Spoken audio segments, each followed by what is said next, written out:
네, 과연 안도랠리가 도래할 수 있을지 시장 점검에 대한 이야기 계속해서 나눠보도록 하겠습니다. 오늘은 한국투자증권 김대준 투자전략팀장과 함께합니다. 팀장님 어서 오십시오. 네, 안녕하세요. 네, 반갑습니다. 지금 시장이 경기 침체 공포 그리고 NK 트레이드 청산 중동 리스크 등으로 굉장히 많이 흔들렸었는데 이제 조금 안도감을 찾았습니다. 일단 오늘 밤에 CPI 발표가 있는데요. 그 이후로는 증시 좀 어떻게 전망을 하고 계실까요? 네, 일단 CPI 발표된 이후에 시장은 좀 진정되는 흐름, 여기에서 약간 강한 상승세보다는 굉장히 느린 속도의 반등이 조금 이어질 것 같다. 이 말씀을 드리겠습니다. 일단 오늘 전해진 생산자 물가 지수가 예상보다 낮게 나오면서 물가 상승에 대한 우려 자체는 좀 완화가 됐어요. 그래서 오늘 밤에 미국의 CPI, 소비자 물가인데요.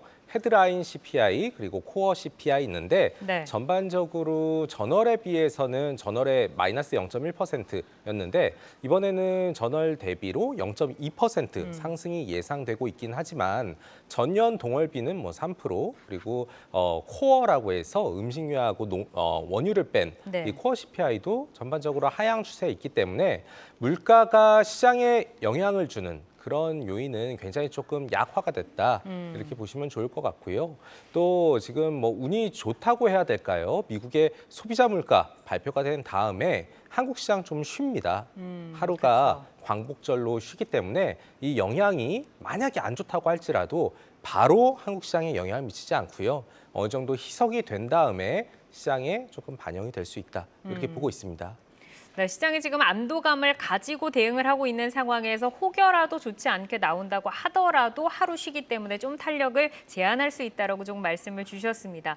자, 지금 저희가 이제 안도 랠리를 이어갈 수 있을까라고 좀 질문을 드렸는데 지금 골드만삭스 같은 경우에는 9월에 랠리가 찾아올 수 있다라고 좀 강력한 발언을 내놨단 말이죠. 아무래도 시장에서는 이제 상승에 대한 베팅이 지금 나오고 있는데 이 전망에 대해서는 어떻게 좀 보세요? 네, 일단 저도 약간 비슷한 생각을 갖고 있긴 한데요. 근데 미국 증시는 굉장히 위쪽으로 뻗어나갈 수 있다고 생각을 합니다. 네. 근데 한국 증시는 사실 그보다는 상승 탄력이 좀 둔화가 될 수가 있어요. 왜냐하면 미국은 AI를 바탕으로 한 빅테크, 매그니피션트 7이 시장을 이끌어 간다면 한국은 업종이 굉장히 여러 가지로 섞여 있다는 게 문제죠. 반도체도 있고요. 2차 전지도 있고 여러 가지 업종들이 있는데 일단 미국에서 어쨌든 8분 응선 좀 넘었다라고 골드만삭스에서 얘기를 했는데 이런 것들이 결국에 변수들이 많이 완화가 됐기 때문입니다. 경기 침체에 대한 우려가 약화가 됐고요. 그리고 물가 상승 압력이 약해졌고 여기다가 연준은 금리를 인하할 수도 있다. 이렇게 네. 전망이 강화됐기 때문에 8월 지나고 9월 되면은 올라갈 수 있다. 이렇게 보고 있는 상황이고요. 한국도 상승 탄력은 약하지만 미국하고 방향은 좀 비슷합니다.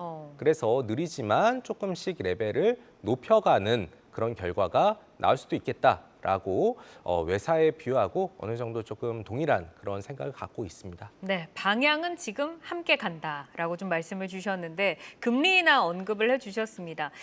지금 이제 9월 들어서 금리 인하에 대해서 이제 거의 100% 정도로 시장이 좀 확실하게 좀 보고 있는 그런 상황에서 25bp냐, 50bp냐 여기서 이제 5대 5였단 말이죠. 근데 지금은 PPI 발표 이후로 50bp 인하 가능성이 소폭 지금 좀 상승을 하고 있는 상황입니다.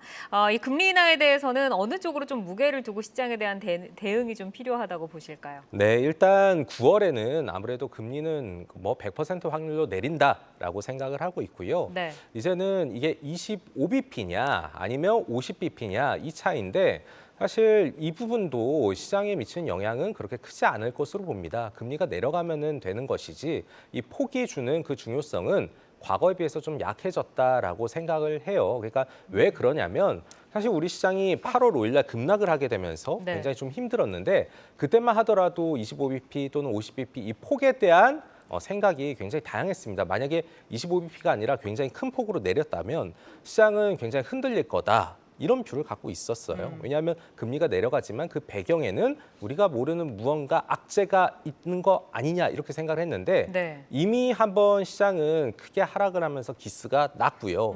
이제는 금리가 내려가는 게 당연한 수순이기 때문에 25 내리면은 조금 점진적으로 가는 것이고 50bp는 조금 더 신속하게 내리는 거다 이렇게 생각을 할 수가 있고 어쨌든 방향 자체는 아래이기 때문에 이게 시장에 미치는 영향은 뭐 긍정적이긴 한데 이게 과거처럼 극단적으로 시장을 확 위쪽으로 당기는 그런 요인은 아니고 이제 조금씩 내려가면서 주식시장에 특히 유동성에 긍정적인 환경이 조성이 되겠구나. 이런 인식을 갖게 해주는 변수일 것 같습니다. 네, 결국에는 이제 수급이 들어와야 주식시장이 올라갈 수 있는데 그 수급이라는 요소에 있어서 유동성이라는 이제 선물이 투입이 될 수 있다라고 좀 말씀을 주셨습니다.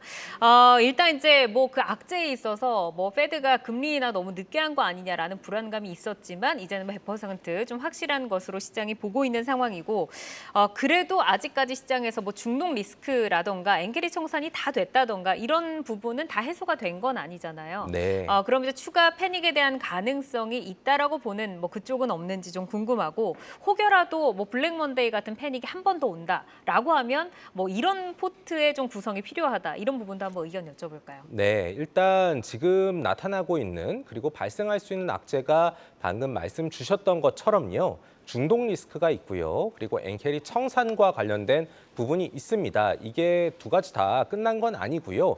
현재 진행형인데 아마도 중독 리스크는 이번 주 중에 굉장히 조금 극대화될 수도 있다라고 생각을 합니다. 네. 왜냐하면 이스라엘의 이제 이란 하마스 관련된 암살 사건이 있었는데 네. 이란이 이스라엘에 대한 공격을 좀 자제를 하고 있어요. 근데 이스라엘이 이란에 대한 도발이 계속 강해지고 있기 때문에 혹시라도 이란이 여기에 대해서 맞대응을 하게 된다면 네. 중동 지정학 리스크가 고조가 되면서 유가 변동성 확대가 되고 시장에서는 비용에 대한 부담이 다시 발생할 수 있습니다. 그래서 이 부분은 조금 지켜봐야 될 이슈라고 생각을 하고 있고요. 엔캐리 청산은 결국에 일본의 금리 인상 그리고 엔화 강세에 따른 흐름들 여기에서 조금 나타났었는데 근데 다행히도 일본 은행이죠. 여기에도 총재, 부총재 여러 가지 고위 인사들이 있는데 네. 최근에 부총재가 네. 당분간은 금리 인상 좀 자제하겠다 얘기를 했기 때문에 잠재적으로 엔캐리 청산이 가능은 하지만 그 강도가 지난번처럼 강하진 않겠다 생각을 합니다. 근데 어찌됐든 우리가 지금 목도하고 있는 여러 가지 리스크가 있기 때문에 네. 이런 상황에서의 대응은요. 좀 방어적으로 가자. 네.